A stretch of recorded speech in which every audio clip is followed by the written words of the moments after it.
Oi, gente, como vocês estão? Mais uma vez aqui fazendo essas filmagens, essas lives, tá certo? E aí dando sequência, dando continuidade ao nosso projeto, à nossa programação. Estamos aqui nessa segunda live referente ao livro Sulear, Conscientização e Emancipação Social. Um livro ao qual eu juntamente com uma equipe bacana aí, né? Eu como autor, Tiago Bione como revisor, Lívia Tenório Brasileiro como prefácio, Amanda Gânimo como bibliotecária, né? Enfim, estamos aqui dialogando e tudo tal. Hoje a nossa live é com Amanda Gânimo, né? Essa grande artista, grande amiga, que eu tenho um carinho enorme, que não é de agora, já é de bastante tempo, né? Então, hoje, na nossa live de hoje, nessa segunda live, vamos tratar, né? Vamos dialogar aqui, vai ser um bate-papo mesmo, com relação ao contexto aí, né, da produção de um livro e essas partes técnicas, né, de registros, enfim, coisas da área da biblioteconomia. A área essa que eu já participei, mas que eu não cheguei a finalizar o curso de biblioteconomia, né? Mas lá foi onde eu encontrei nossa querida e nossa amiga Amanda Gânimo aí, grande artista também, tá certo? Então, Amanda já pode entrar por aqui para poder conversar com a gente, tá? Não vamos esperar muito tempo, vamos logo, porque, enfim, né? Essa questão de internet vive caindo aqui em casa, né? Enfim, vamos correndo aí. E esse período de chuva nem se fala. Tá certo? Então, gente, vou colocar aqui, vou chamar a Amanda Gânimo para essa live maravilhosa, né? Com muito carinho aqui. Logo mais está chegando. E Olha Amandinha, aí, cheguei! linda, Tá me escutando bem? tá ouvindo bem, tô ouvindo bem, tá? Olha, e Ah, aí que aquele massa. detalhe, né? Se por acaso a internet ficar ruim, o áudio não acontecer, o mesmo percurso que o Thiago Bione fez. Sai e entra novamente, tá? Sem problema nenhum. Tá certo? Bem, Amanda, Massa. Vamos. gente, olha só, bandida pra mim, tá? Porque eu conheço ela, ó, há bastante tempo. Eu vou dizer há quanto tempo eu te conheço, Amandita. Eu vou dizer há Bafo, quanto cara. tempo eu te conheço. Deixa eu ver. 2004, 2005, 2004, 2014. Vai fazer 20 anos daqui a pouco. Mais de 15 anos que eles se conhecem, É né? verdade. A gente tem o quê? 10 anos, né, de idade, quando a gente se conheceu. É importante a gente avançar.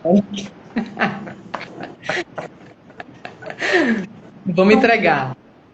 mais ou menos por aí, né? Gente, então, para quem. Muita gente sabe, na verdade, né? Quem me conhece sabe que eu fazia biblioteconomia, que eu cheguei a fazer biblioteconomia lá na Federal, na Universidade Federal de Pernambuco, mas não cheguei a concluir, né?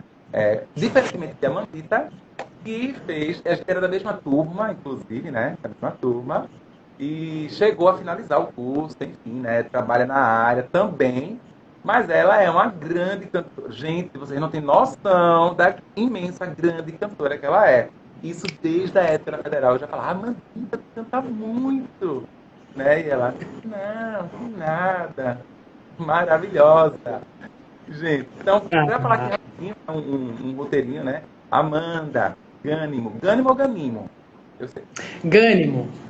Gânimo, tá. Então tá bom, então tô certo. Porque foi a vida toda falando Gânimo e às vezes eu não sei se é Ganimo, eu vou falar Gânimo e aí vai.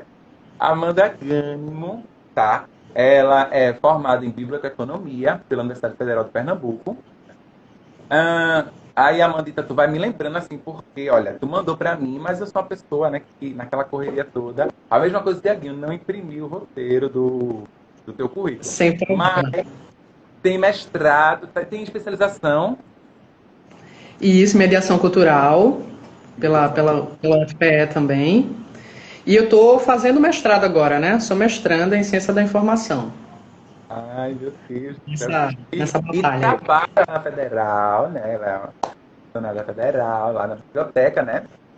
Em uma das bibliotecas, Isso. né? E Hoje eu estou na aí, biblioteca do PAC. Exato. olha aí, ó. Um bom filho, uma boa filha, a casa retorna, como o pessoal diz, né? Não sei. E aí, gente, tem um detalhe importante. Eu chamei a Amanda, né, para participar desse projeto, dessa história aí, dessa loucura, né? Não foi por acaso. Eu chamei a Amandita porque, primeiramente, Porque eu queria conexões com pessoas que eu tivesse um grande afeto, primeiramente, obviamente. Por mais que a gente não tenha essa relação cotidiana, né, Mandita, de estar se encontrando sempre, mas por um bom tempo a gente ficou muito próximos, mas a vida é feita de ciclos, você se afasta por motivos diversos, não por inimizade, mas porque realmente são caminhos que vão tomando, mas o carinho permanece. Né? Na verdade, eu tenho um carinho enorme, imenso, por todo mundo da minha turma, que eu né, consigo ainda me comunicar, de vez em quando conversar e tudo tal. De vez em quando eu conversava faz tempo, mas chegar a encontrar Nelson sem querer por enquanto pelas ruas, Helena, em contato com ela algumas vezes, enfim, pessoas. E com Perfeitos. Vanessa Broba, né, Vanessa Cavalcante, enfim, É, que a gente foi se encontrando, que era da mesma turma da gente. E a Mandita também é uma delas. Só que tem um detalhe importante: a Mandita, ela é cantora, ela é artista, né? E aí eu não sei, foi algo assim, tipo, eu sou muito intuitivo, né? E aí eu falei, não, preciso chamar alguém que esteja no meu coração. E de cara, eu juro, Amandita, e você sabe disso, que não tem um arrudez para falar sobre isso. Só vinha Amanda Gani, Amanda Gani. É a Amanda que tem que chamar, porque não tem outra pessoa na minha cabeça, não tinha, né? E foi uma decisão, assim, tipo, do coração, né? A intuição, sei lá como que chamar, mas foi uma decisão, na minha análise, muito certeira, muito assertiva e muita confiança, né? E a Amandita sabe disso. Então, primeiramente, Amandita, né, nessa live aqui nesse começo, quero agradecer publicamente, porque eu já tenho agradecido várias vezes, pelos aperreios que eu causei a você, pela agonia, pela correria. nada, que isso, que aperreio nenhum. Eu que fico feliz, na verdade, né, de participar desse projeto tão bonito, de estar junto com você, que eu também sou fã, né, que sempre acompanhei também a sua carreira na dança, quando a gente estudava junto, a Alan já dava o show lá. Eu acho que a primeira aula, inclusive, que a gente teve, ela apareceu dançando frevo. Eu lembro desse dia. Né, eu achei magnífico. Ele chegou chegando, todo mundo ficou assim, meu Deus do céu. E era incrível que no curso da gente tinha muito artista, né? O curso de biblioteconomia ele agrega muito artista, né? Muita gente das artes, geralmente.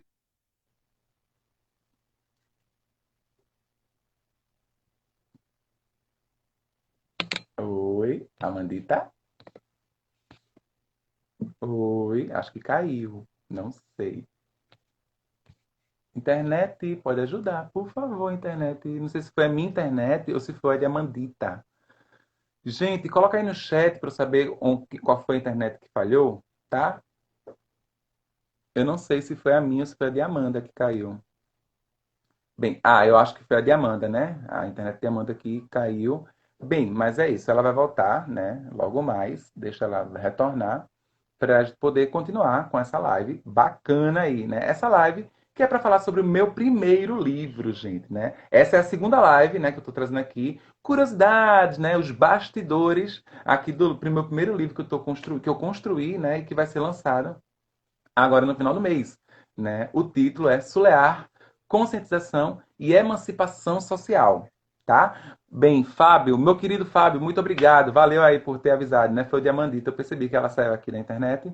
Logo mais ela retorna, deixa ela tentar resolver. E aí eu já vou falando para vocês algumas coisas. Primeira coisa, esse livro, tá, gente, que eu construí aí com muito carinho, né? Foi um prazo muito curto, mas foi um prazo que eu consegui dar conta de construir esse livro. Livro esse, né, que tem o título Sulear, Conscientização e Emancipação Social. Esse livro ele foi inspirado em um espetáculo que eu dancei também, né, que eu participei, que eu produzi, dirigi, coreografei, enfim, né, um espetáculo muito interessante que foi apresentado em 2019 no Teatro Barreto Júnior, dentro da programação Quartas da Dança, tá? E aí a gente apresentou, né, esse espetáculo, o espetáculo Sulear, né, que é só o nome Sulear, que é o nome do espetáculo.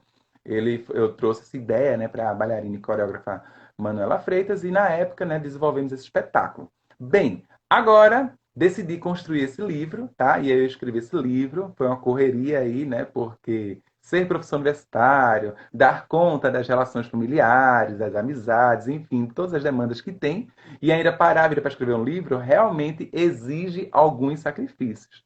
Dentre esses sacrifícios, né, que nós precisamos fazer. Um deles foi, por exemplo, né, não conseguir. Está na pandemia, não dá para sair, mas dá para se encontrar virtualmente. E aí o pessoal, vamos se encontrar, a gente vai fazer uma live, todo mundo junto. Bem, não conseguia porque no tempo livre eu estava escrevendo o livro. E a ideia, né, é inspirada no espetáculo, tá? De dança sulear. E aí, para quem não conseguiu assistir, a primeira live que eu fiz com o Tiaguinho tá salvo nesse Instagram, no meu Instagram, né, no IGTV. Vai lá, que tem lá o vídeo falando sobre a criação do livro, essa relação, né, de como foi gerir um livro, né, parir um livro.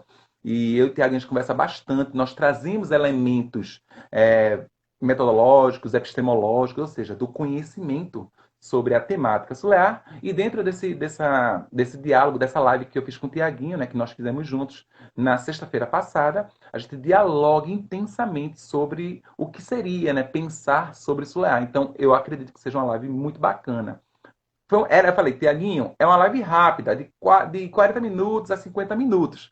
Mas, enfim, quem conhece Thiago Bione sabe que, né, somos muito amigos, a gente conversou muito, muito, muito. Aí ficou uma live um pouco longa, 1 hora e 20 minutos. Mas assiste que nem um seriado. Assiste um tempinho, depois, né, sai e volta novamente, vai assistindo aos poucos.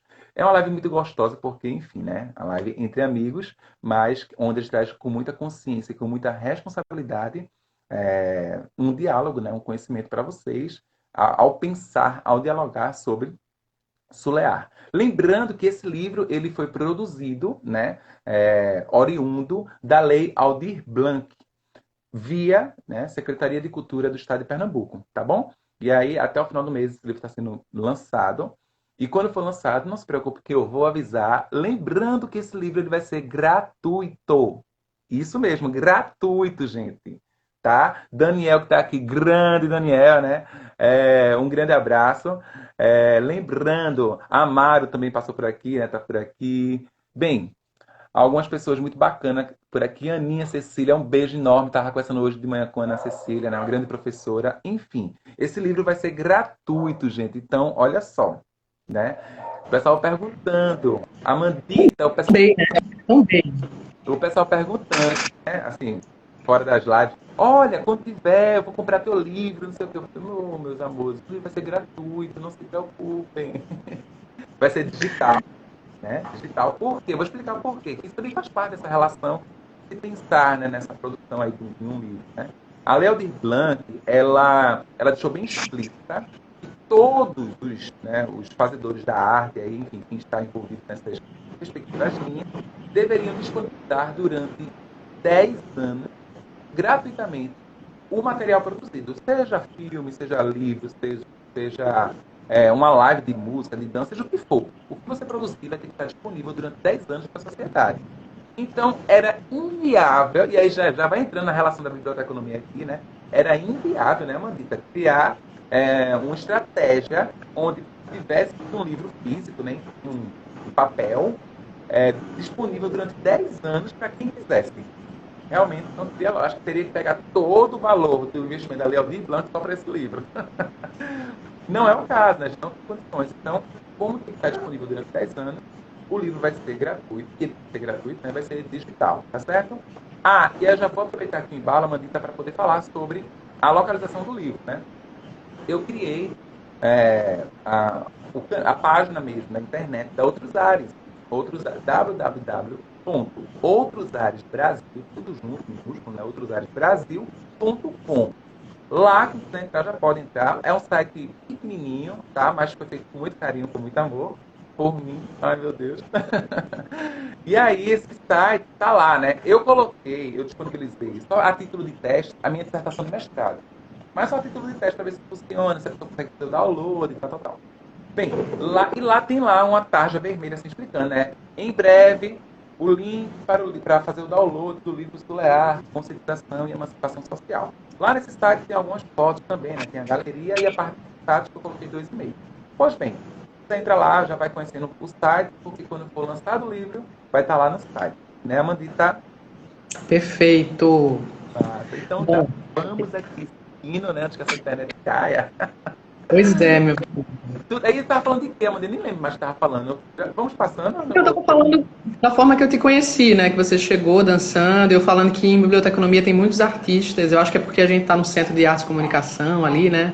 Aquele meio, acho que meio que envolve tudo isso. E que é um prazer para mim também, você falou aí, mas que para mim é um prazer estar participando desse projeto junto com você, né? Uma obra magnífica. Eu sempre admirei o seu trabalho, vou aqui reafirmar isso, né, na dança, como profissional, acadêmico também.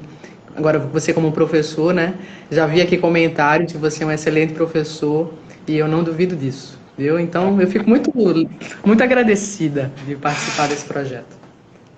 E por esse dia, né? Até hoje, né, eu conversando com a professora Lívia Tenório Brasileiro, para quem não sabe, né, ela é um grande nome na dança relacionada com a educação física escolar, tá?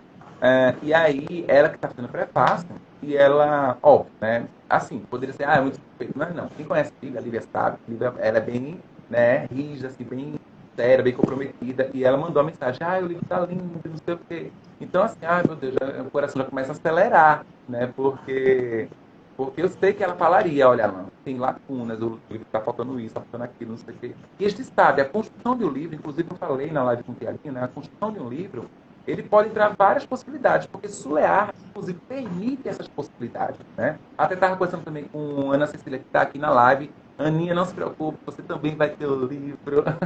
E aí, que é uma grande professora, formada em Direito, mestrado em Dança, enfim, né? Dialoga com a educação física, com a dança também, enfim. Maravilhosa, enfim. Um amor de pessoa, né? Uma pessoa iluminada. Né? Fizemos uma live em abril, né? Falando sobre dança, sobre essa questão do cuidado e carinho com o próximo. E aí, a gente conversando sobre isso, sobre as possibilidades de ampliar as leituras, né? E é isso, né? Assim, isso permite muita coisa, mas eu tenho que fazer alguns recortes, né? Alguns recortes para caber dentro do livro. E a ideia é que, enfim, que as pessoas possam pensar desse ponto em diante. Para alguns, o livro pode ser muito curto, né? Muito raso, né? Muito simples. Para outros, pode ser muito aprofundado. Bem, essas são as possibilidades que nós vamos ter aí, né? E aí, fazendo essa articulação com o livro Biblioteconomia e Nós Aqui, Amandita, tu acredita que o fato de eu ter passado por biblioteconomia lá atrás, mesmo que eu não tenha me formado e tal, mas me ajuda tanto, mas assim, imensamente, na minha prática pedagógica, na minha atuação como pesquisador e agora como escritor, tu acredita que me ajudou?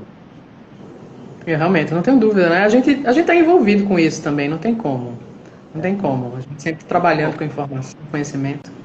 Pois é, me ajudou muito assim nessa relação, né, de construir o livro e de entender que precisaria para construir o livro, né, e aqui já vai entrando nas curiosidades, né, ou melhor, da nossa área, da sua área, Mandita, mas que eu tentei me meter lá atrás, né, aí eu fui percebendo assim, quando eu fui fazendo o projeto, eu entrei em contato com a Amanda, né, com a Mandita, disse, Amanda, olha só, vamos fazer essa relação aí do livro, é interessante, enfim, preciso de você como bibliotecária, você vai topar, porque tem alguns procedimentos a serem tomados, tá? E aí, dentre esses vários procedimentos, para quem nunca sabe, né, para quem nunca fez um livro, mas pensa em fazer um livro, né? Eu também nunca pensei em fazer um livro, viu, gente? Nunca pensei, e aí estou aqui, ó, fazendo um livro e quero fazer mais. Já falei para a Mandita, ó, tem mais ideias aí para a gente desenvolver. Mas dentro dessa perspectiva aí, desse âmbito da área da economia, ciência da informação, enfim, né? Tem um ponto, por exemplo, chamado ISBN. ISBN. O que seria isso, Amanda? Onde ele se localiza? Como é que se acontece? O que é isso exatamente? Explica pra gente, para as pessoas, né, que não conhecem sobre isso. Massa, Alan. Bom, antes de entrar até no ISBN, né, é importante que as pessoas saibam, né, justamente essa questão do profissional, do bibliotecário, né? Como você mesmo falou, você fez o curso durante um tempo e isso já te ajuda nesse processo.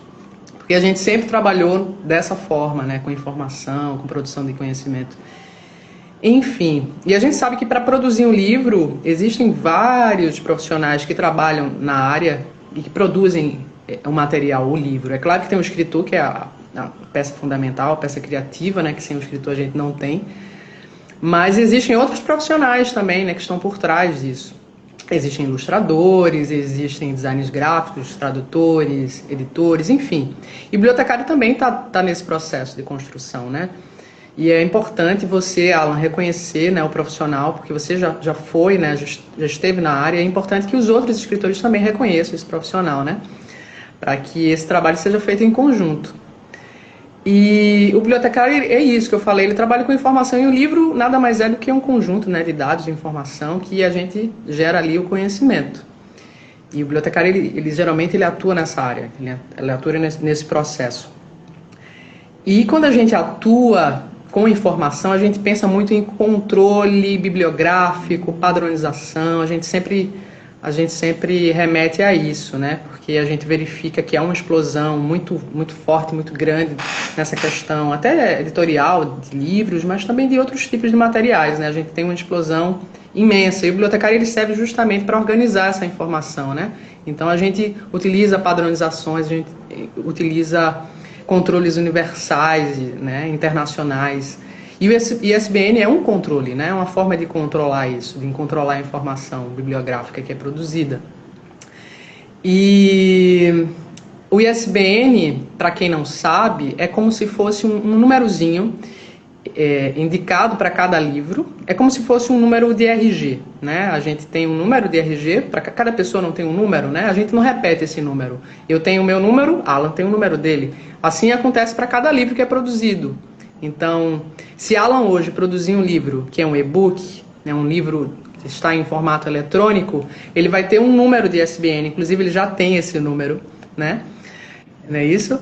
Ele já tem esse número, mas se ele quiser fazer mais tarde, não um outro livro, mas o mesmo livro, mas ele muda o formato, por exemplo, hoje ele é e-book, mas ele passa a ser um livro impresso, ou seja, ele mudou o formato, então ele vai ter um novo número de identidade, porque já é um outro ser ali sendo criado, entende?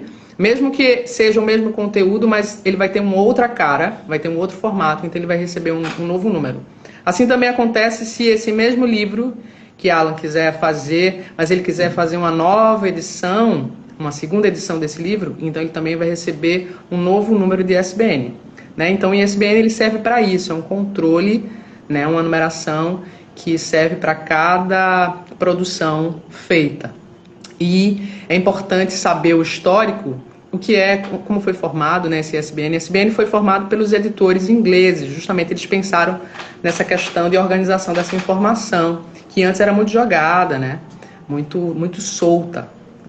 E aí eles trouxeram o ISBN, que significa, o meu inglês é péssimo, tá? Mas é International Standard Book Number, né? Antes ele era chamado de Standard Book Number, mas aí passou a ser internacional, onde o mundo inteiro utiliza essa numeração, esse ISBN. E o que é que contém dentro desse ISBN? Contém, para diferenciar, né, um livro do outro, tem o título do livro, tem o editor, tem de onde é esse livro, que país ele faz parte, né? E o autor. Então são as principais informações que estão contidas na numeração, são 13 números. Então essas numerações, cada uma delas vai ter, né, essas informações ali. Foi uma criação feita em 1967, mais ou menos, mas aqui no Brasil só foi colocado, a gente só começou a usar o ISBN em 1978, tá? A gente demorou um pouquinho a utilizar essa numeração. Mas a gente passou a usar, e quem produzia o ISBN antes era a Biblioteca Nacional, tá? A Biblioteca Nacional, ela começou a fazer isso em 1978, e ela começou a fazer e fez até... Estamos em 2021, né? Desculpa, eu estou meio perdida com o tempo. A pandemia me deixou um pouco virada assim, com o tempo. Mas estamos em 2021, então foi em 2020, né? Então foi de 1978 até 2020, quem produzia ISBN aqui no Brasil era a Biblioteca Nacional. Então sempre quando um autor precisava de um ISBN, ele recorria à Biblioteca Nacional. A Biblioteca Nacional ela era vinculada a uma instituição, né, que servia justamente porque o dinheiro que entrava, né, esses recursos que entravam, porque todo autor que precisa do ISBN, ele tem que virar editor. Ou ele se patrocina a uma editora, né, ele faz convênio com a editora. Existem alguns, né, nesses casos que faz convênio com a editora, mas aí tem todo aquele processo burocrático, né, de porcentagem para a editora, questão de venda e tudo mais. Ou então esse próprio autor pode ser o próprio editor, né? E a gente fazia o cadastro, a gente faz esse cadastro para poder ter essa numeração. Ou seja, o ISBN não é conseguido assim, precisa ter um cadastro do editor. Não, aleatório. Não chega lá e pede as informações do livro apenas, não. Tem que ter a informação do editor, ou da editora, né, de empresa ou do editor a autor pessoa física, né? Então esse processo todo era feito pela Biblioteca Nacional. E soltando fogos aqui, minha cachorrinha se assustou. Era feito toda pela Biblioteca Nacional, né? E aí 2020 passou a ser feita pelo CBL, que é uma empresa privada, uma empresa que tem histórico de trabalhar com essa questão de editoração e tudo mais, né? Mas é uma empresa privada, né? E todo o recurso que era gerado com esse emprego, né, de editores que faziam em ISBN e tudo mais, passou agora para essa empresa privada. E o curioso é que esse processo, que eu acho que é importante falar aqui também, Alan, sobre isso, eu sei que a gente está aqui, inclusive, você fez esse livro com os recursos, né, vindo do governo federal por uma lei, né, do Aldir Blanc, uma lei super importante, mas que é importante a gente falar, e eu falo também como artista, né, que é uma lei que nós artistas brigamos muito, né, a gente lutou muito para ter essa lei, como tantas outras leis, né, que incentivam a cultura. A gente sabe que a cultura nesse país, ela fomenta a economia de forma, né, grandiosa. A gente movimenta bilhões, né, aqui a gente forma empregos diretos e indiretos, ou seja, a gente move a economia. Então a gente retorna muito dinheiro para o governo, né, para o social.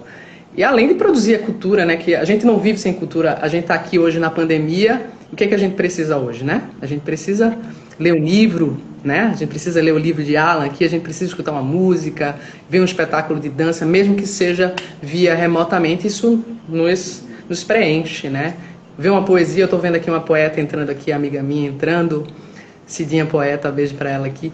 Ou seja, a arte é isso, né? A gente precisa de arte para poder viver também. E fora a questão econômica, né? Que a gente movimenta muito dinheiro. Então, essa lei e tantas outras que devem ser criadas ainda para incentivar a cultura, ela é importante, né? É nossa. Nós brigamos por isso. Não foi uma coisa assim fácil, que as pessoas acham que artista está ali vivendo das leis, né? As pessoas acham que a gente está... Nossa, é tão difícil participar de um edital, é tão difícil, né? Escrever um projeto, encaminhar um projeto e andar com isso tudo, né? Tem toda uma burocracia. E, enfim, a gente poderia entrar em outros temas aqui nesse sentido, mas eu acho que é importante falar que a ABN, ela deixa de produzir o ISBN e deixa de ganhar. Eu fiz uma pesquisa e vi que em um site, uma reportagem, onde o ex-diretor falou que a ABN deixou de ganhar 4 milhões anuais. Esse dinheiro servia para diversas coisas dentro da Biblioteca Nacional, né? Eu estou falando BN sempre aqui, eu não sei se falei Biblioteca Nacional, né? Que é a Biblioteca Nacional que fica lá no Rio de Janeiro. E esse dinheiro servia para muitas coisas, né? Para conservação da estrutura, né? Para produção de eventos dentro da biblioteca e em coisas, 4 milhões deixaram de entrar. E foi em 2020, e foi engraçado que esse processo ele mudou quando foi nomeado pelo nosso queridíssimo Naro, que ele nomeou um monarquista, um cara que se considera monarquista enfim, o Rafael Nogueira, o nome dele. E logo depois que ele entrou, esse processo mudou, né? A ABN perde isso e passa para uma empresa privada. É uma coisa de se estranhar, né? Eu estranho. Principalmente vindo de um governo desse, né? Dentro de uma política de desmonte, desses terraplanistas, né? Essa ignorância, esse obscurantismo aí que existe, né? Nesse governo. Que a gente vê um desmonte cultural, um desmonte nos centros culturais. A gente está acompanhando agora a questão da Fundação Cultural de Palmares, um acervo inteiro, né, uma grande quantidade sendo excluída do acervo de forma que a gente nem sabe, né, sem critérios. Enfim, a gente sabe que governo é esse que a gente tem aí. Então é muito curioso, né, a Biblioteca Nacional perder esse serviço. E é um serviço muito bem feito, porque eu já fiz outros serviços com a Biblioteca Nacional na época, anteriormente, né? Eu já tinha feito esse mesmo trabalho, Alan, que eu estou fazendo com você, com outros autores. Eu já tinha feito pela Biblioteca Nacional e sempre correu tudo muito bem, né? Tudo muito favorável. Mas, enfim, eu só queria dar esse parêntese, né? Que eu acho que é importante. Não sei se você quer falar alguma coisa sobre isso também. Sim, não. Primeiro ponto, né? Tipo, entenderam, gente, entenderam por que eu escolhi a Mandita, assim, meu coração, minha intuição, seja lá o que for, né? Só vinha pensamento assim, a Mandita, por causa dessas configurações. Primeira questão de alinhamento aí no entendimento da macropolítica, né? Entender que política não é só de partidarismo, porque a gente tem que falar isso porque tem muita gente que conhece a gente, mas que não tem essa noção e tudo tal, né? Nós somos seres políticos, então precisamos nos posicionar, e a Mandita é uma pessoa que se posiciona, e eu também sou assim, então, assim, esse é um dos pontos principais também, né? Apesar da amizade. Mas a Mandita traz aqui, né, um apanhado bacana, histórico, né, dessa relação do que foi o SPN. Inclusive, Amandita, nas minhas aulas lá em educação física, né, ou em pedagogia, enfim, onde eu estiver lecionando, quando tem alguma possibilidade de fazer menções sobre o livro, né, e tudo tal, eu faço menção sobre alguns contextos pertinentes, obviamente, né, a explicação da obra, do artigo e tudo tal, né? Artigo é ISSN, livro ISBN. Eu explico para ele, que é tudo isso que você falou, entendeu? Da numeração, tal. Para eles começarem a ter essa conscientização, inclusive técnica, de entender que existe um outro mundo complexo, paralelo porque chega na biblioteca, vê lá o livro organizadozinho, pega muito bem e vai para casa. Sim, mas se não tivesse todo, né, esse panorama aí de, de, de organização, né, sistematização, enfim, disseminação desse conhecimento. E aí você vai trazendo essas relações de como é o processo, né? E aí traz um ponto também importante, que eu acho que, né, fantástico ter falado, sobre essa questão da editora, né? Antes de falar sobre essa questão da BN e da CBL, né? Bem, e aí você traz essa questão da editora, porque é isso também, muita gente deixa de... não vou não escrever não, porque tem que ter com a editora não sei o quê. Realmente, tem essa possibilidade, você tem articular com a editora, e ela ter essa parcela né, de porcentagens na arrecadação, né? E aí, só fazendo um paralelo, eu participei de um evento, a cada 2 anos, tem um evento grandioso na área da educação física, ciências do esporte, que é o Combraço Comunista. Esse ano vai ter, de forma remota, né? Vai ser em Minas Gerais. Queria muito poder ir a Minas Gerais, mas infelizmente, né, estamos num contexto pandêmico, ainda que no Brasil não resolvido, por incompetências, ingerências e em outras atrocidades que o atual governo está desenvolvendo. Bem, e aí, esse evento que acontece 2 anos, eu venho participando aí de um tempo, não muito longo, né, mas de um tempo para cá, e nessa relação, por exemplo, a gente publica, é muito difícil aprovar trabalho nesse evento. Por incrível, assim, ano passado, não, 2 anos atrás, em 2019, foi aqui pertinho no Rio Grande do Norte, eu consegui colocar 3 trabalhos para dentro. Né? Então foi muito bacana, saiu em análise e tal, enfim. E aí, editoras me procuraram, muitas editoras me procuraram, não só a mim, a muita gente, né? Inclusive, eu estava tendo até investigação para saber como é que partiram, né? De onde partiu todas essas informações que foram vazadas, né? Assim, dos autores do evento e tal. E aí, solicitando para poder para publicar o artigo, mas queria cobrar não sei quantos reais, sabe assim, valor muito exorbitante. Uma outra me procurou querendo minha dissertação de mestrado. Aí eu, não, dissertação não, que é isso? Alô? Né? Aí eu falei, ó, tem um capítulo, talvez eu possa até transformar em livro e tudo tal. Aí ela, tá bom, aí você vai ter 5 anos ganhando dinheiro com o seu livro, e você divulgando, e você não sei o que, você tudo era eu, né? E depois de 5 anos, ela ia tomar conta de todos os direitos autorais desse livro publicado. Tá entendendo? Veja, sabe? Aí eu, olha, infelizmente não vai dar, muito obrigado, agradeço, adeus, sabe? Então, são essas relações que acontecem. Você pode também, tem editoras seríssimas, responsáveis, maravilhosas, inclusive tem umas, eu não sei vocês, mas eu tenho um carinho por algumas editoras, né? Eu gosto de comprar livros de algumas editoras, então, eu tenho algumas do meu coração que eu compro pela seriedade do projeto de trabalho, tudo. Mas tem também essa possibilidade que a Amanda traz para vocês, né? Dizer que, olha, você pode ser o próprio editor, né? Registrado, vinculado, tudo organizado. Nesse contexto total, ela vai trazer mais outro elemento interessante, que é essa relação, né? De relocar as possibilidades, né? De você gerar um ISBN pela Biblioteca Nacional, né? Para uma empresa privada. E aí, não por acaso, né? Como a Amanda traz aí, foram quantos? Só em um ano, 40 milhões, né? Então imagina isso durante vários anos, né? E aí a pergunta é como é que esse dinheiro vai ser reorganizado, a gente sabe que não vai ser voltado para a sociedade. Não vai ter esse retorno para a sociedade.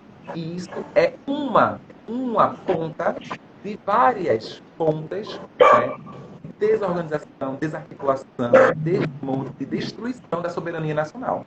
Tá, gente? Então, é fundamental. Então, a gente começa a ver, olha só, gente, falar sobre a live, falar sobre o livro, né, falar sobre essa relação, começa a entender sobre as configurações que está presente, né?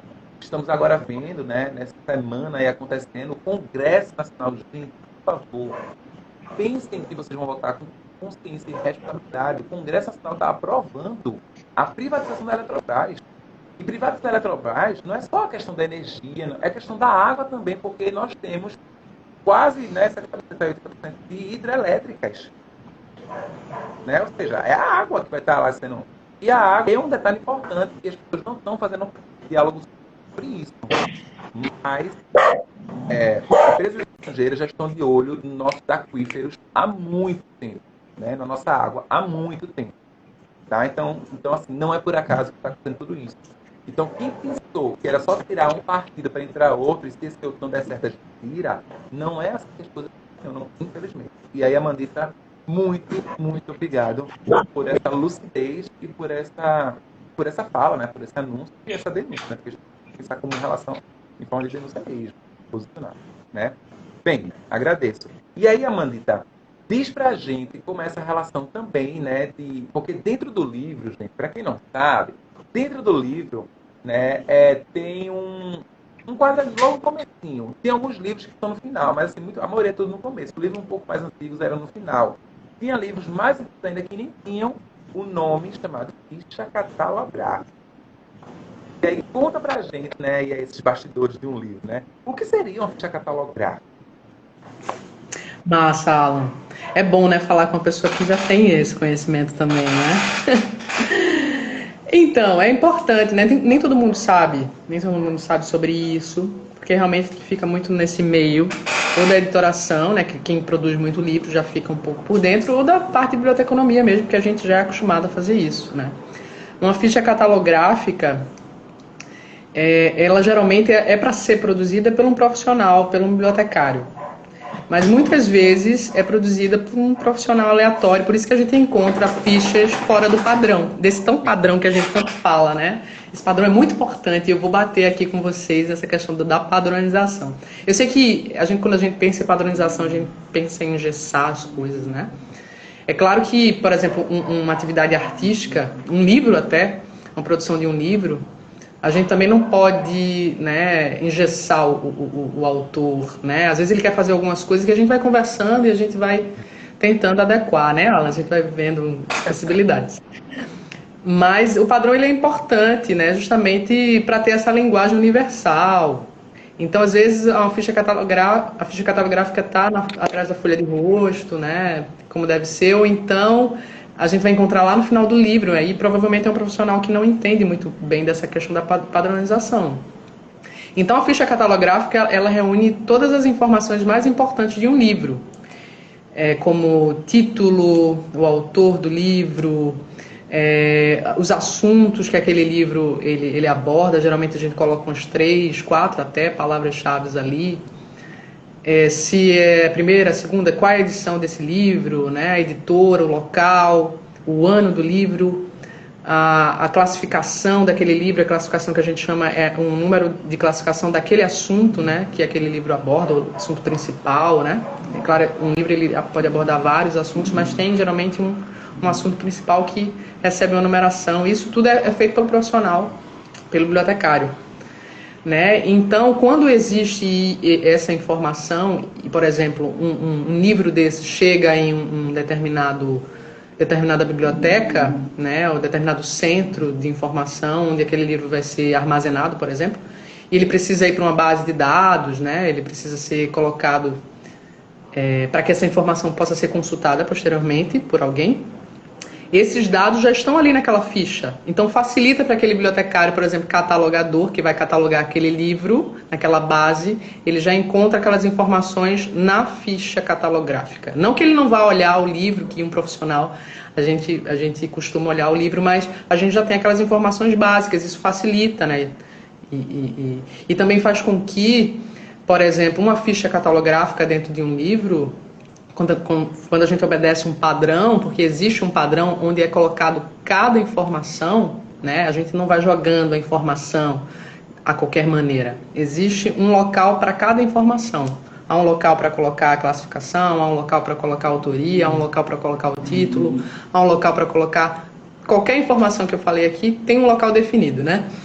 E uma pessoa, por exemplo, que fala japonês, mas que entende essa padronização, ela não entende o português, mas ela entende a padronização porque é uma padronização universal, então ela vai compreender aquela leitura. Ela vai saber que aquilo ali é o nome do autor, ela vai saber que aquilo ali é o nome do título, aquela é a editora, porque tem um local específico, né? Então, a padronização ela serve também para isso, né? Para a gente poder entregar a informação da forma mais hábil, né, possível. Então é isso. A ficha catalográfica geralmente fica atrás, né, da folha de rosto de um livro, geralmente. Então E é feito. rapidinho, desculpa, para poder situar o pessoal, né? Do livro Sim. Sulé que vai chegar. Vai ter a capa, vai ter um espaço específico logo depois da capa, porque questão de lei, né? A gente tem que deixar lá a Amanda tá travando na minha internet, eu acho. Bem, vai ter lá a assinatura Tô aqui. tal, né, do que é a logomarca da Leodir Blanc, Governo do Estado, vai ter lá, né? E tem uma coisa especial lá que eu deixei para todo mundo que vai fazer o download do livro, né? Na sequência vem aí, sim, né, a questão da folha de rosto, né? Me corrija se eu estiver errado, Manita. E aí, se Sim. fosse o livro impresso, físico, seria atrás mesmo dessa segunda, no caso do livro da gente, a terceira, né? Estaria atrás da folha de rosto, a ficha catalográfica, não é isso? Geralmente. Geralmente. E às vezes Eita, algumas pessoas ficou, colocam Amandita, até. já não consigo ouvir. Cortou? Lembra aquela história que eu falei? Não consigo Sim, ouvir. viram. Aí não tem problema. Tu sai e entra de novo. Faz esse percurso Tá. que alguém fez. Beleza. Tá Vou mudo. sair e vou entrar. Vice? Vai. Enfim, é isso, né? A internet é isso, a gente vai seguindo. Pois bem, gente, então é isso, só para poder continuar, né? O livro Suleá vai ter lá a capa, vai ter lá, né, a assinatura digital, que é as logomarcas obrigatórias, tem que aparecer na obra. E tem uma coisa especial lá em cima que eu deixei, né, na segunda folha. Vai vir a folha de rosto, tá? Com as informações do título, autor, editora, né? No caso, editora do autor, né? Que vai aparecer lá, local, enfim. E o ano, tá? E aí atrás, não vai ser atrás, porque é digital, né? Ou seja, passando, né? Na próxima página vai ter lá, né, as informações específicas, incluindo a ficha catalográfica, tá certo? Então, nessa relação da ficha catalográfica, é o que a Amanda está trazendo aqui para vocês, que vai estar lá as informações importantes, né, que vai falar sobre o autor, o título, a edição, enfim, todos esses percalços. E realmente tudo tem o seu lugar específico de participar, né, de aparecer aqui. Amandita, chamei. Não sei se foi minha internet que travou, mas será que foi minha internet? Oi, tem alguém aí, gente? Alguém pode falar?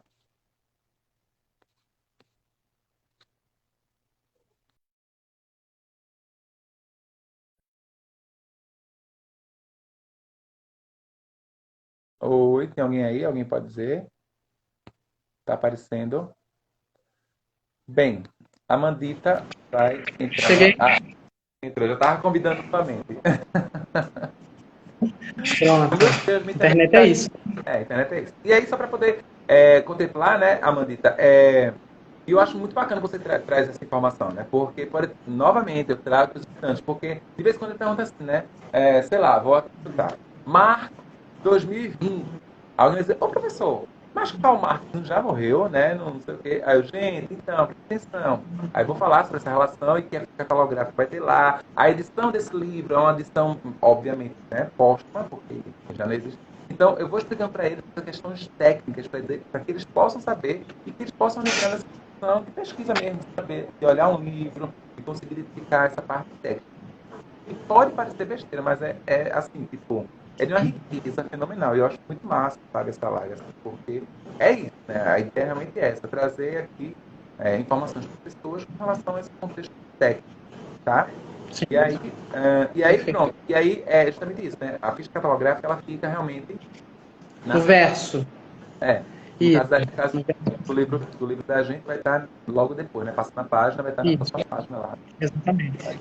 Exatamente, exatamente. Mas, e aí É, é bom o que você disse, né? Você até pode continuar, se quiser, essa questão de ter uma pessoa da área, né? Bibliotecária, dando conta, porque o que é comum a gente realmente ter algumas fichas catalográficas fora totalmente do padrão.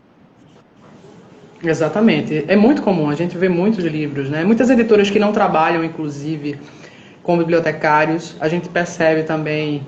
Geralmente, o próprio bibliotecário ele coloca lá o nome ou o CRB dele lá, né? Que é o código Uhum. que o profissional geralmente tem quando ele é cadastrado no Conselho de Biblioteconomia, ele recebe a numeração e ele coloca também naquela fichinha. E aí isso já dá, né, a informação que foi feita por um bibliotecário ali. Uma coisa, Alan, que eu já falei aqui, vou reforçar falar sobre. Eu falei sobre essa questão da padronização, né? Uhum. Aqui da ficha, inclusive da ficha catalográfica, do próprio ISBN que a gente utiliza no livro, que é importante utilizar, né? Me fez lembrar, né, essa questão que eu estava dizendo para você, que o bibliotecário ele trabalha muito com a questão da informação, mas hoje a gente vem estudando que a gente também trabalha com a desinformação, né? A gente trabalha muito com esse processo. E a gente vem, e o que vem nas nossas mentes é a questão da fake news, né, que todo mundo aí conhece. E como identificar as fake news, né? Como é que a gente consegue? Justamente a padronização é um meio de identificar as fake news, né? Quando a gente vê um site, por exemplo, um site com informação, um conteúdo, e esse conteúdo não cita fontes, às vezes não tem autoria, até a parte gráfica também é feita de uma forma. Isso tudo faz com que a gente lembre dessa questão da padronização, né? Quando a gente vai para um site seguro, um site que realmente tem precisão ali nas informações, a gente vê um conteúdo formado, por exemplo, com as fontes citadas, né? A gente consegue identificar esses sites, porque eles seguem uma padronização. Por exemplo, isso no meio eletrônico, né? Se a gente vai ler uma revista científica ou uma revista que é publicada sem passar pelos pares, né, pela revisão dos pares, a gente sabe quem é que tem mais peso no meio acadêmico, né, também, porque passa pela revisão, passa por toda essa padronização que toda revista também ela pede, ela proporciona. Então é muito importante. Então solicitem aos bibliotecários, se você quer fazer um livro, escrever um livro, vá atrás de um profissional da área, né, que faça a sua ficha catalográfica, que dê entrada no seu ISBN, se você tiver alguma dúvida de como fazer a parte do cadastro de editora, né, de ser um editor. Então é importante procurar o profissional da área, né, o bibliotecário.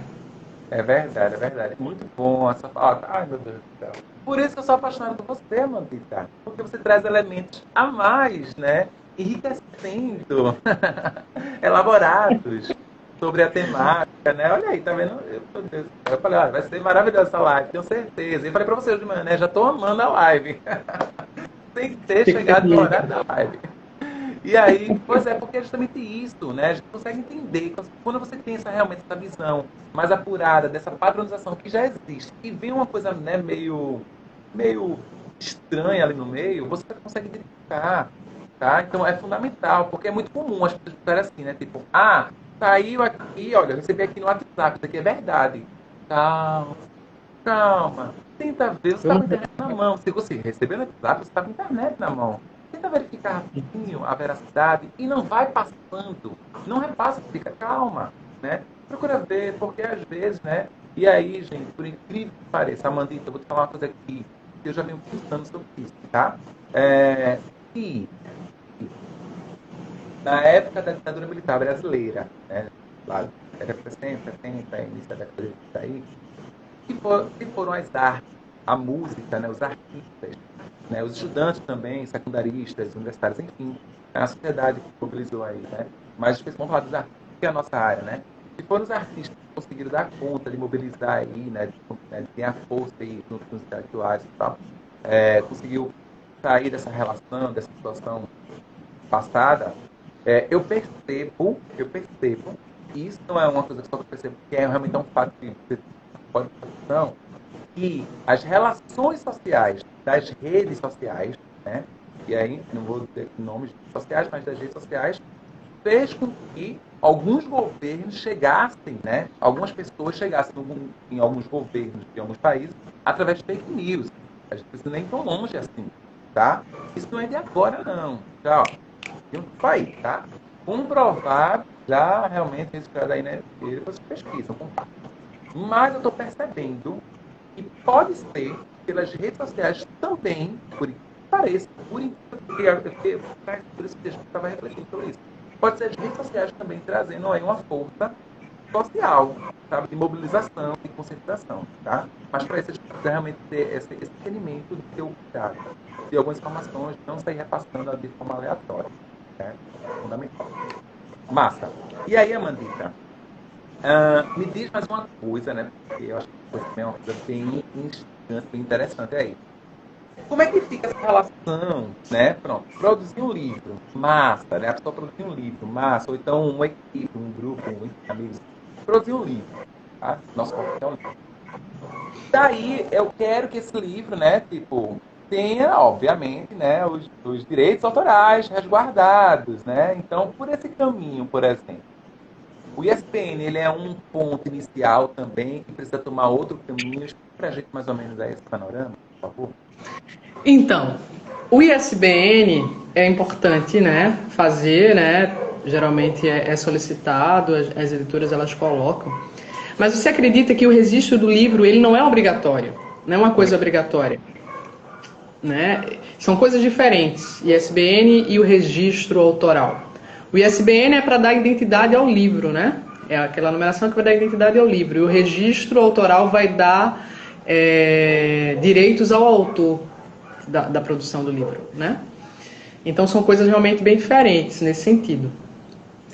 E ao fazer, é importante, a gente aconselha que as pessoas façam, né, o registro dos livros, para não ter nenhum prejuízo moral, né, nessa questão da criação, né, de outras pessoas estarem criando o mesmo livro, a mesma informação ali, e também para as questões patrimoniais mesmo, né, do direito, né.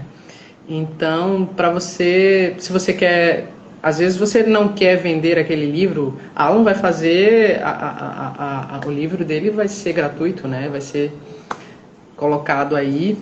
Então, ele tem o direito de escolher como esse livro vai ser posto para a sociedade, né? Para as pessoas.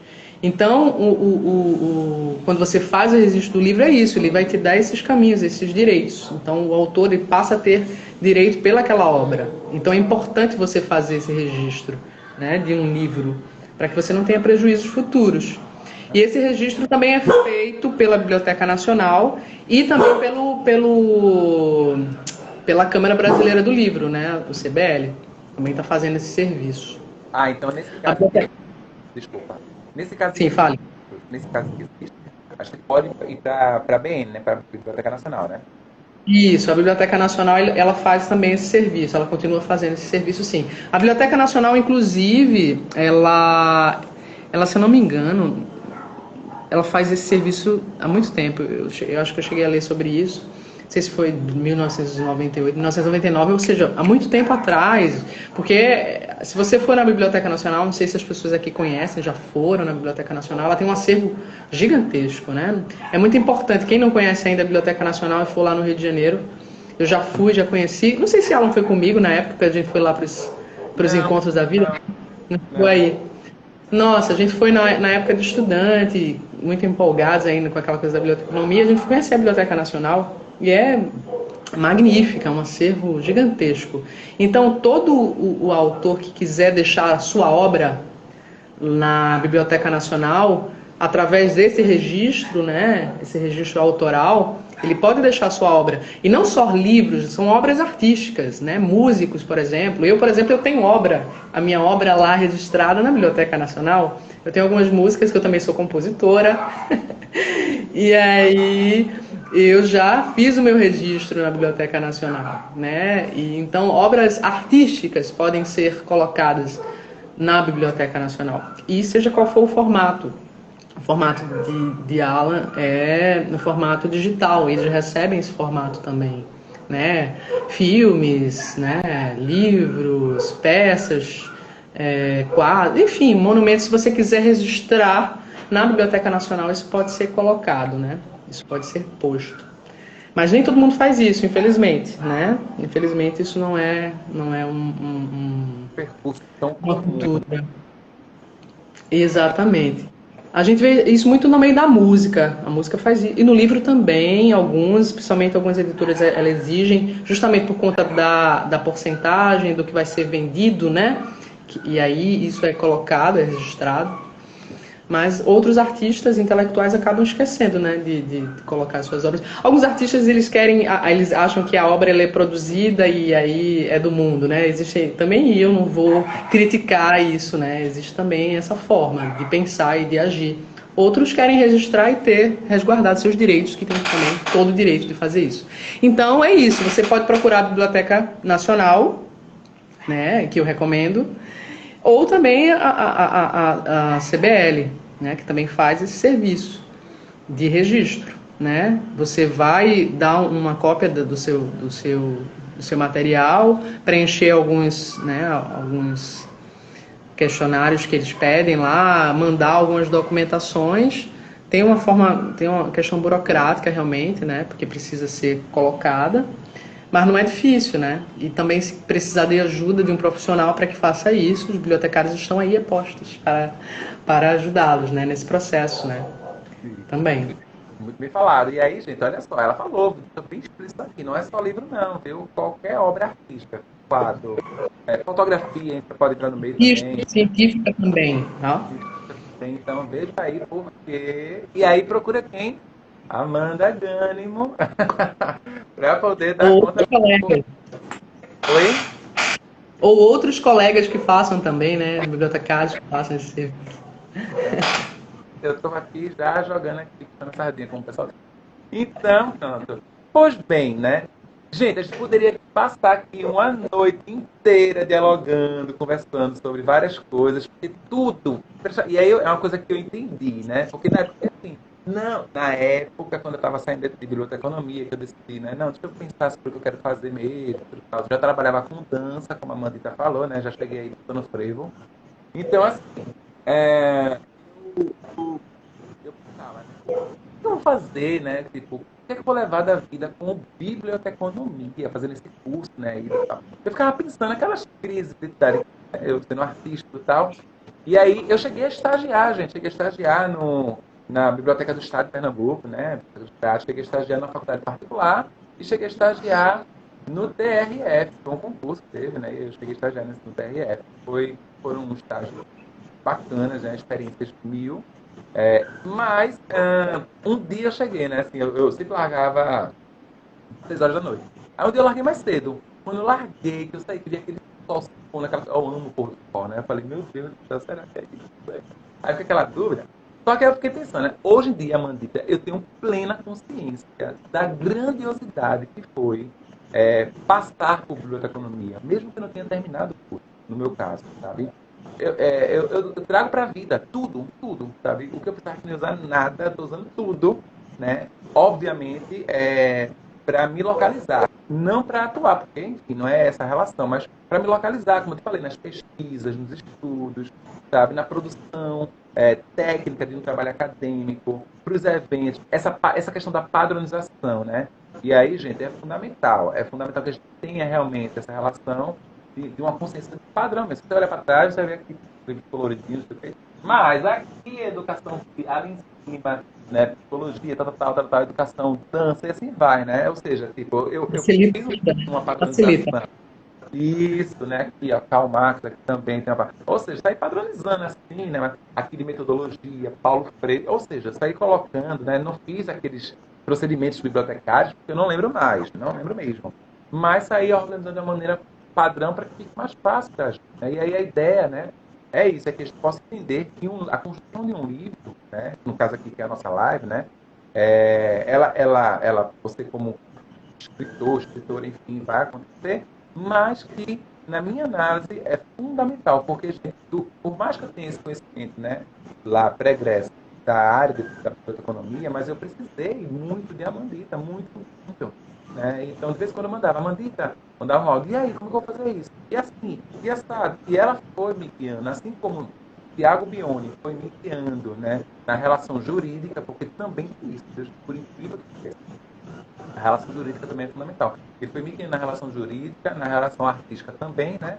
A Mandita foi me guiando nessa relação, né, de visão técnica do livro, tá? Então, é fundamental que a gente entenda e reconheça a valorização, né, e as contribuições, enfim, né, a localização mesmo, sabe? E o posicionamento de um profissional qualificado para dar conta de uma obra que a gente faz com muito carinho, com muito amor. Então, Mandita. Nossa, fantástico, Alan. Nossa, adorei, viu, participar dessa live hoje aqui. E tá trazendo a minha profissão, né, que nem todo mundo que me conhece sabe, inclusive, porque geralmente eu exponho aqui nas redes sociais mais a parte artística, né?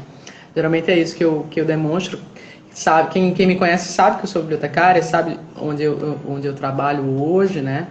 Mas nas redes sociais, geralmente, eu estou expondo mais essa questão artística e hoje eu estou aqui colocando um pouquinho, né, dessa minha profissão, que eu também amo bastante. E estou aqui vivenciando e muito feliz e participando, né, junto com outros artistas também, porque a biblioteconomia ela é isso, ela abrange muita coisa. Então, eu estou aqui hoje trabalhando com um artista maravilhoso, né, um professor, e eu acho isso fantástico, né, a biblioteconomia ela proporciona isso. E é isso. E eu nem te perguntei, eu não sei se você já falou, né? Durante as minhas quedas, eu não sei se você falou sobre o seu processo também, né? Do livro. Eu acabei nem entrando nesse. Não sei se a gente tem tempo para isso ainda também. Mas eu não sei se você falou durante as minhas quedas do teu processo, porque eu acho que era importante também as pessoas que talvez não sabem, né? Da criação Então, do livro. pois é, assim, eu fiz uma menção, né, e tudo tal, e Oi? aí, para poder, pô, mas pode situar, tem um tempinho ainda, dá tempo, vamos lá. Gente, então, né, Sulear, o título do livro, vamos lá, né, Sulear, 2 pontos, subtítulo, conscientização e emancipação social, né, então, o livro ele vai trazer um diálogo inspirado em um espetáculo de dança que eu participei, que eu produzi, que eu dirigi, enfim, né, e aí, juntamente com a bailarina, lá em 2019, e coreógrafa Manuela Freitas, a gente pariu esse espetáculo, que só tem um título do Lear, tá? Essa ideia é uma ideia que, inclusive, eu falo no livro, né, como foi essa ideia que surgiu, né, que um espetáculo, porque as pessoas pensam isso, que a Mandita falou, né, tipo, que o artista ele vive de boa, com a arte, e a coisa acontece naquela hora. Não, não é assim. As coisas vão, né, sendo... É uma gestão mesmo. Então, eu escutei esse monstro do Lear lá atrás, não foi tipo agora, assim, né? Escutei lá atrás, no curso de educação física, né, e tudo tal. E aí, eu falei, quando a professora, inclusive a professora Ana Rita Lorenzini, que eu amo muito, né, quando ela falou na reunião do Etnos é um grupo de estudo e pesquisa que eu participo, né, na área da educação física. E aí, quando ela falou o termo Sulear, vamos Sulear. Aí eu, Sulear, meu Deus, um espetáculo fantástico. Na hora começa, né, aquela fervilhando. E aí, lá atrás, eu fiquei pensando, é um espetáculo fantástico. Mas eu estava com outro espetáculo em cartaz, em desenvolvimento, que era o Falso Brilhante. Inclusive, né, já fazendo aqui o merchan, o espetáculo Falso Brilhante, né, que foi, né, que eu lancei a ideia, e junto com a outras áreas, a gente criou o espetáculo em 2016. Reapresentamos com uma ampliação em 2018 e em 2021, pela Leo Blanc, que a gente transformou ele em filme, né? Assim, não é, minha nossa, né? Não é uma Hollywood, não é uma mega produção, mas foi feito com muito carinho, com muita, né, com muito sacrifício aí. Saiu esse filme também, Falso Brilhante, que está disponível no YouTube. Só colocar lá, Outros Áreas de Companhia de Dança, ver lá aquele maiorzinho de 40 minutos, tal. Enfim, não lembro quanto tempo tem. Mas está lá o filme, que a gente pegou o espetáculo e transformou em filme. Então a gente reorganizou, né, para poder caracterizar dentro daqui de Recife e Olinda. Daqui não, né? Do lado do Recife e Olinda, porque eu estou em Paulista. Bem, e aí Sulear foi uma ideia que eu fui tendo, amadurecendo, isso aqui. E em 2019, né, lancei essa ideia e juntos, né, lá com a minha parceira de dança, a gente desenvolveu esse espetáculo. Foi muito bem recebido pelas pessoas que assistiram e tal. E aí eu pensei, né, por que não transformar ele em livro? Né? Assim como eu pensei em transformar em filme, Falso Brilhante, pensei em transformar Sulear em livro. E aí pronto, começou, né? Quando começou a ideia fervilhando, eu falei, a Mandita, olha só, tem um projeto, né? Não sei se vai ser aprovado, mas eu quero saber, você está dentro, quer participar? Vamos ter essa coragem aí. E a Mandita de cara, sem pestanejar, topou na hora. Então, assim, tipo, massa, né? É quando as coisas fluem, é muito massa. E pronto, e aí foi isso, né? Então, inspirado no espetáculo, mas nesse livro eu não falo só de dança. Ele parte da dança para falar sobre a conjuntura social, a conjuntura política, geográfica, porque solear, ele é um contraponto ao termo nortear. A gente consegue ouvir muito, né? Olha, pega esse livro, né? Dê uma olhadinha nesse livro para nortear seus estudos. A gente escuta muito isso. Só que isso é uma configuração de imposição cultural, tá? Nós nos localizamos, geograficamente falando, no hemisfério sul. Então, por que, em vez de nortear, a gente não fala sulear? Né? E essa instigação foi um professor, né, Márcio Campos, físico, enfim, que trouxe essa sugestão para Paulo Freire, e Paulo Freire lançou esse termo em seu livro, e a esposa dele, a professora Ana, ela lança uma nota de rodapé, e lá atrás, no final do livro, Pedagogia da Esperança, está aqui do ladinho, né, ela vai trazer uma nota de rodapé, uma explicação enorme, bem bacana, né, sobre essa temática. E aí, pronto. Juntamente, porque solear é justamente isso, é você pensar para além das configurações europeizadas, das configurações norte-americanizadas, né? É você entender que existem outras epistemologias, as epistemologias do sul, global, né? Não só da América do Sul, mas da África e tal. Bem, obviamente que, como eu falei, né, foi inspirado no espetáculo, então a gente vai trazendo aí alguns aprofundamentos. Tem um ponto que eu falei lá na live aqui, mas eu vou trazer aqui para vocês, e aí quem não assistiu a live, está no meu Instagram, também coloquei no canal da Outros Ares Brasil. Tem 2 canais do YouTube, né? Outros Ares Companhia de Dança, enfim, são questões burocráticas internas. E a outra é Outros Ares Brasil, no YouTube. E nessa Outros Ares Brasil é que eu vou começar a alimentar todo o acervo da Outros Ares. Inclusive as nossas lives, né? Já alimentei a live com o Tiaguinho, vou alimentar essa live. Essa live vai ficar salva aqui no IGTV, do meu Instagram, mas vai ficar salva também no YouTube, para que as pessoas tenham acesso mais fácil, né? E aí, pronto, eu falei sobre isso, né? Que, por exemplo, tem um ponto lá do espetáculo que a gente falou sobre as relações do ser humano, das entidades da natureza, que a gente vai chamar de encantados, né?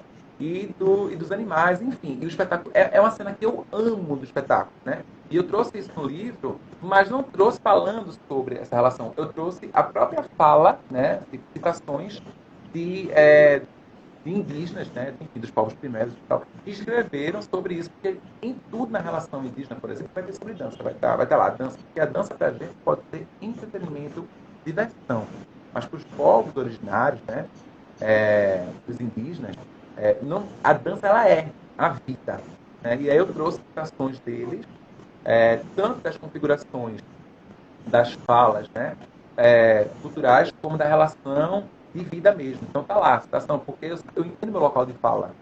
E aí é uma limitação, podemos dizer assim, que o livro pode trazer, porque um espetáculo de dança, ele permite você fazer reflexões imensas. O livro também, mas o livro tem uma delimitação, né? Então a gente não consegue avançar muito, né? E é como o Tiago falou, quem não assistiu o espetáculo, que lê o livro e tente, né, buscar aí essas reflexões, esses aprofundamentos, né? Tem um ponto do livro, Amandita, que eu falo sobre a inexistência, né? Então são 2 pontos aí que eu gosto muito de falar, que eu falei para o Tiago falando aqui, porque são pontos de reflexões, por exemplo. E a inexistência fala justamente sobre isso. O que essa relação que antigamente nós estudamos na escola, que os portugueses chegaram no Brasil, não chegou, porque já tinha gente aqui, né? Já tinha coisa aqui. Foi invasão, né? Foi expropriação, foi, enfim, expoliação, foram tudo isso. No livro eu explico sobre esses pontos aí, polêmicos, essas medidas sociais, que eu explico, né? Me posiciono mesmo, enfim. Vamos ver o que virá. E aí, chega no ponto que a gente começa a refletir, mas tudo isso gerou o quê? Né? Onde Paulo Freire fala sobre oprimido e opressor, gerou o quê para o oprimido, né? E aí as pessoas, na pandemia, nitidamente, e ficou explícito essa relação, que o que estamos chamando de precisamos ter afastamento social. Afastamento social sempre existiu. Precisamos ter afastamento corporal. Afastamento social sempre existiu. Então, se a pessoa está sem chinelo, descalço, com a roupa rasgada, essa pessoa vai entrar no shopping? Não vai entrar no shopping. Afastamento social. Sempre existiu. Agora, distanciamento corporal é o que precisa numa pandemia. Isso é outra coisa. Então, o que a mídia está propagando tem uns ruídos aí na relação interpretativa que se materializa. E aí você se pergunta, por que será que uma boa parte da população aí, né, que aparece nas redes sociais e nas mídias, estão aglomerando? Por que será? Não é assistente corporal. Esse é ele está em Paulo. Mas tudo bem, isso são minhas divagações enquanto pesquisador. Mas, essa relação, eu poderia falar sobre lá a questão do oprimido do gay, né? Eu sou gay, então eu poderia falar sobre essa relação, mas por uma questão em que eu vou falar sobre isso em outros livros, em outras obras que virão, tá, gente? Calma. Mas agora, e, sabe, como uma necessidade de me posicionar enquanto antirracista, baseado, né, nas leituras da filósofa Camila Ribeiro, enfim, né, entendendo o meu local de fala, eu trouxe a relação dos povos pretos, do negro, né, do afro brasileiro, afrodescendente, nessa relação de como está localizado, sabe? E como ficou nítido, por exemplo, historicamente falando, quando as pessoas que estão com o poder na mão tentaram várias vezes apagar, silenciar a história de vida. Então, é um ponto que eu trago lá e eu explico meu local de fala e tudo tal. Então, assim, tipo, eu acho que o livro está bem interessante. Eu sou muito suspeito para falar. Me arrepio, inclusive, verdade. Sou suspeito para falar. Mas, na minha análise, Amanda, assim, tipo, a gente precisa realmente dialogar. Como eu falei, para uns, o livro pode ser muito simplório. Pode ser. Se você tem uns aprofundamentos bacanas aí da beleza. Para outros, ser um pouco aprofundado, mas é isso. A ideia é que a gente consiga instigar e que o livro seja um ponto de partida para várias coisas. Eu poderia falar sobre muita coisa, mas tem uma delimitação, né? O livro está lá feito em 205 páginas, tá? É um livro de estrutura pequena, né? Por mais que tenha 205 páginas, não se assustem, tem muitas imagens, né? Tudo tal, fotos. É um livro que está bem dinâmico, pelo menos assim é o que eu percebo, e é assim que eu estou tendo feedback, né, das pessoas que estão ao meu redor, que estão acompanhando a construção do livro. Bem, é isso, Amanita. O livro, né, é um livro que foi incentivado, como nós dissemos, pela Lei Aldir Blanc, que é importantíssimo a gente entender essas relações, tá? Porque é uma lei nossa, com muita batalha. Aldir Blanc, ele morreu, ele é um grande compositor. Ai, como eu sou fã das letras de Aldir Blanc, sabe? Enfim, me emociono muito. E aí, ele morreu de Covid, como muita gente que a gente conhece morrer de Covid, sabe? Por sei lá, negligência, por, sabe, descaso, por, enfim, maldade, né? Ruindade. Então, assim, e aí a lei já estava sendo gerada, e aí como ele faleceu, né, devido à Covid, colocaram o nome dele na lei, né? Uma lei que ainda tem resquício de dinheiro sobrando aí, né, nos governos estaduais e municipais, que vai ser dialogado novamente com a sociedade artística. Então, fique de olho que vai ter, né, esses restos de dinheiro que sobraram ainda vai ser diluído para nós artistas. Você, artista, escritor, cantor, compositor, de artesanato, fotografia, fica ligado que vai ter isso. E no ano que vem, está tendo aí uma movimentação no Congresso Nacional para que seja aprovada a lei Paulo Gustavo, que é um grande artista que também desencarnou, né? Para uns morreu, para outros desencarnou, né, desse nosso plano, devido à Covid também, tá? Então, são pontos importantes, né, que a gente precisa realmente colocar aqui, que faz parte também dessa relação, dessa live, tá certo? Perfeito, Alan. Nossa Senhora. A gente precisava, né? Você falasse mais uma vez do conteúdo e como foi feito esse livro. E fantástico essa sua reflexão do distanciamento, né, corporal, do distanciamento social que realmente sempre existiu, né? E é importante trazer essa reflexão para a gente, enfim, compreender muitas coisas, né? Que a gente vem passando, né? Inclusive, quem é que mais morre nessa pandemia, né? Quem são as pessoas que mais morrem? Geralmente são as pessoas pretas, pobres, de periferia, né? Geralmente são essas pessoas que são mais afetadas, né? Que pegam ônibus lotados aí, né? Que não tem nem distanciamento corporal. Elas nem isso podem ter, né? Enfim, eu agradeço. Eu não sei se a gente está chegando aí no tempo. Eu vou agradecer mais uma vez. Sua fala foi magnífica. E eu lembrei muito quando você falou aí do seu livro, que eu tenho certeza que é um livro que vai chegar para muita gente. Mas eu lembrei daquelas frases que a gente estudava na época da biblioteconomia de Haganata. Cada livro tem o seu leitor, né? Todo livro, o seu leitor. Todo livro tem o seu leitor. Então, tenho certeza que o seu livro vai chegar para muita gente, né? Vai trazer muito conteúdo importante, né? De reflexão, inclusive. E obrigada. Mais uma vez, Ai, obrigada. linda, no meu coração, meu Deus. Olha, é como eu estava dizendo, olha, se uma pessoa já leu o livro, eu já vou estar muito feliz, sabe? Porque foi muito árduo o processo todo, você acompanhou de perto, né?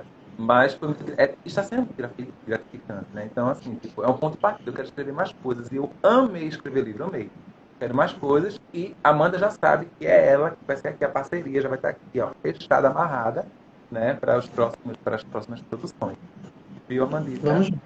Vamos embora. Vamos embora. Então é isso, gente. Fiquem ligados e ligadas, tá certo? Por quê? Porque logo mais, daqui para a semana que vem, eu vou estar lançando esse livro, tá? Um livro muito bacana, muito legal. Enfim, eu sou muito suspeito para falar, tá? Eu não posso falar muito, senão eu me emociono. E aí é isso, né? Daqui para a semana que vem vai ter o lançamento. Eu vou comunicar nas redes sociais, né? Eu tô fazendo algumas postagens aí divulgando, né? O livro e tudo e tal. Acho que amanhã é o quê? 23, né? Mas São João, né? Não sei, São João. Mas, enfim, vou divulgar aí algumas coisinhas e vou divulgar também a próxima live para falar sobre o livro e tudo e tal, né? Enfim, sobre a questão do lançamento. E é isso. Bem, Amandita, um beijo, muito obrigado, né? Enorme. E vamos seguindo, porque ainda falta, né, os meandros finais aí para chegar no grande lançamento. Tá certo? Beijo pra todo mundo aí que assistiu a live. Tchau, tchau, gente. E aí a gente pode depois, Amanda, fazer uma live assim, tu cantando, eu dançando. Não sei. Vamos embora. Beijo. Tchau, tchau. Beijo. Obrigado a todo mundo, tem que agradecer a todo mundo, né? Gente, tava aqui, ó, já. Todo mundo estava aqui presente, gente. Um beijo enorme, tá bom? Eu sou muito. Obrigado, eu fico na emoção. Tá bom. Um beijo para todo mundo que passou por aqui e que vai assistir, porque vai ficar salvo no meu IGTV e no YouTube, Outros Ares Brasil, tá certo? Beijo, tchau. Agora foi. Tchau.